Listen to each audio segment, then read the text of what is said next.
The topic for today is going to be see something, say something, and why that's stupid.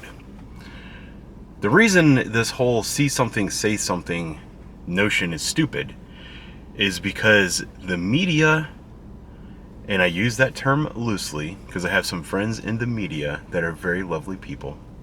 Um, but I would say the national media, the mainstream media, and a lot of politicians or the politicized media. Maybe I should make that distinction from now on. The politicized, sensationalized media has everybody all up in a tizzy. Um, People are consumed by fear in our society right now. Everywhere they look, they see a ghost. Behind every door, they think somebody's trying to attack them. So when people like police chiefs and stuff come out and say, if you see something, say something, and I know that this was a phrase that was used years ago. I think my earliest recollection of mention of this, because I obviously wasn't alive back then, was during World War II and during the Cold War. People were afraid that there were spies in the United States, which there were spies in the United States, an enemy of the country. But anyway, it was brought back after September the 11th because we were hyper vigilant that there was going to be another dramatic terrorist attack in the United States. So people started using that phrase, see something, say something.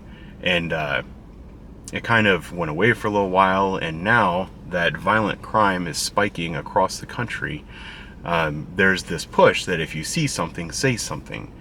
Well, when you're being told that, what they're referring to is they're talking about people who are witnessing these extremely violent crimes, like shootings and homicides and robberies and stuff like that. And they're saying, look, if you're watching this stuff happen, you need to say something because these are your neighborhoods. We're trying to make your neighborhoods better. We need you to take ownership in that. We need your help. And that's true. I mean, we absolutely need people who see these things to come forward and cooperate with the police. Because if you don't, then you might be the next victim. And that's not what we want to see. The problem is, we have, as a society, become hyper vigilant and, for lack of a better term, terrified. Like you see people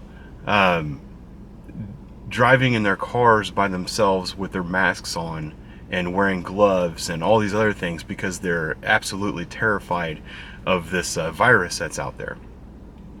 Those people are everywhere, and they're being influenced by the see something, say something, and they're saying something all the freaking time, and it's tying up a lot of resources. And just some examples that I have is we get calls all the time. Caller, it'll say at 123 on J Street, caller sees a red Dodge Caravan, has never seen it before, wants it checked out. Okay, just because there's a car in your neighborhood you've never seen before doesn't mean anything. We'll also have people call in and say that there's two guys in a Ford pickup truck smoking drugs because they can see lighters.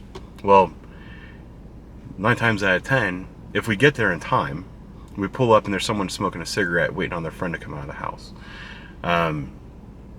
We also will get all of these calls about a bag that someone drops. Like either something falls off of a car or somebody leaves something at a bus stop. And they'll call in, and the way radio or the dispatchers are trained, they'll write it up as a bomb threat. So you'll get, I got a call to go to a laundromat one time because somebody left a suitcase in the laundromat. And I get there, and it was a suitcase in the laundromat, and it was written up as a bomb threat or a potential bomb. I don't remember what it is, but it's just absurd. And people who, I don't know if we need to stop saying see something, say something, or if we need to have more clarification on what the hell we mean when we say see something, say something. There's also something in our society that's completely broken that is preventing people from taking any ownership in their own actions in their own neighborhoods. For instance, we'll get a call that there's a car on the street. It looks suspicious.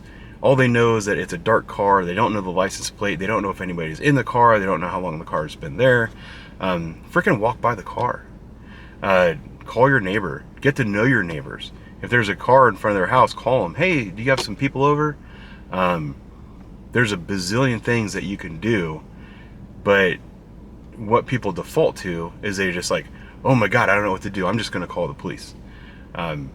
We need to break that habit, because what it's doing is it's tying up the police with a bunch of silly things and not letting them actually do the things that they're supposed to do. And it also dilutes kind of the pool. A police officer only has so much attention span that they can use throughout the day.